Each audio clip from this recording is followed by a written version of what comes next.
Rais wa Urusi Vladimir Putin amekuwa kiongozi anayeogopwa zaidi katika nchi za Ulaya. Mataifa mengi ya Ulaya yamekuwa na hofu na rais wa Urusi Vladimir Putin kutokana na namna anavyoyatumia majeshi yake na kutokana na kile ambacho watu wa Ulaya wanajifunza katika vita huko nchini Ukraine.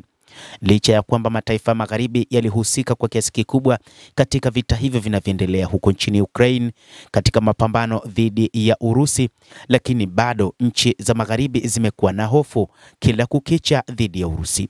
Wamekuwa wakifanya vikao vingi kwa ajili ya kutafuta njia ya kuweza kupambana na Urusi, lakini bado hofu imetanda mbele yao.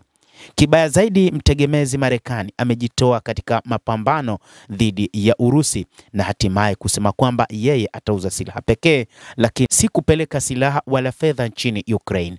Kwa maana hiyo ni kwamba Marekani imevunja kabisa mpango wa kupeleka misaada nchini Ukraine, na hivyo mataifa magharibi yamebaki peke yao.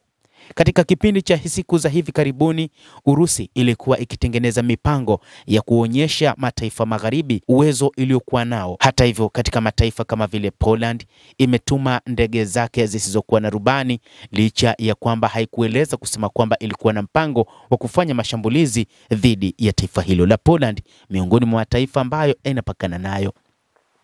Katika kipindi hiki hali inazidi kuwa mbaya zaidi katika mataifa ya magharibi. Uwanja wa ndege wa Munich wafungwa baada ya ndege zisizokuwa na rubani kuonekana karibu, na ndege hizi zinatajwa kwamba huenda ni za Warusi.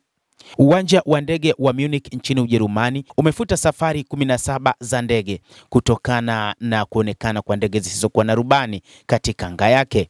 Takribani safari hizo 17 za ndege zilisitishwa mjini Munich na kuathiri takribani abiria 3,000. Uwanja wa ndege wa Munich ulisema ulielekeza safari 15 za ndege kwenda miji ya karibu. Hakukuwa na uthibitisho wa haraka wa wapi ndege hizo zisizokuwa na rubani zilitoka. Viwanja vya ndege kadhaa kote barani Ulaya vimefungwa katika wiki za hivi karibuni kwa sababu ya ndege zisizokuwa na rubani ambazo zinadaiwa pia kwamba ni za Warusi. Uwanja wa ndege wa Munich ulitoa taarifa kwa mamlaka baada ya ndege hizo kugunduliwa. Safari za ndege kutoka uwanja wa ndege wa Munich zimesimamishwa. Uwanja wa ndege ulisema udhibiti wa trafiki ya anga ulielekeza upya safari za ndege ambazo zilipaswa kutua Munich hadi Stuttgart, Nuremberg, Vienna na Frankfurt.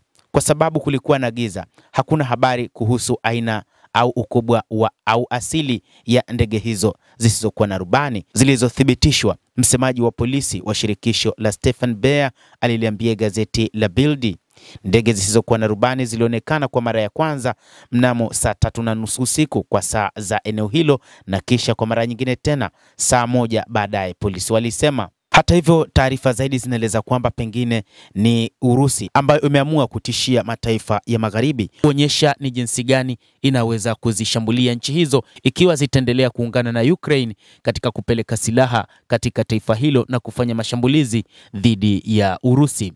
Katika miezi ya hivi karibuni, kansela wa Ujerumani Friedrich Merz alisema kwamba atapeleka makombora ya Taurus, makombora ya masafa marefu ambayo yana uwezo kutoka nchini Ukraine hadi kufika kabisa katika ardhi ya Urusi.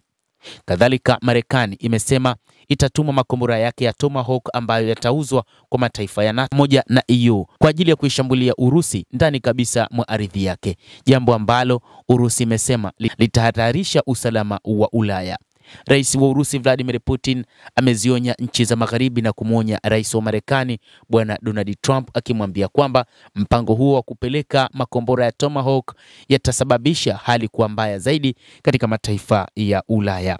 Mtazamaji wa The World News, hii ni ripoti ambayo inaeleza jinsi gani mataifa ya Ulaya yalivyokuwa na uoga na jinsi gani wanavyomwogopa rais wa Urusi Vladimir Putin, ambaye amekuwa mwiba mchungu ndani ya miaka mitatu kwa nchi ya Ukraine, lakini pia na mataifa ya NATO na hata Umoja wa Ulaya. Endelea kuwa nasi na usisahau kulike, kucomment na kusubscribe channel yetu hii ili uwe wa kwanza kupata habari zetu hapa The World News. Mimi ni Adam Hussein.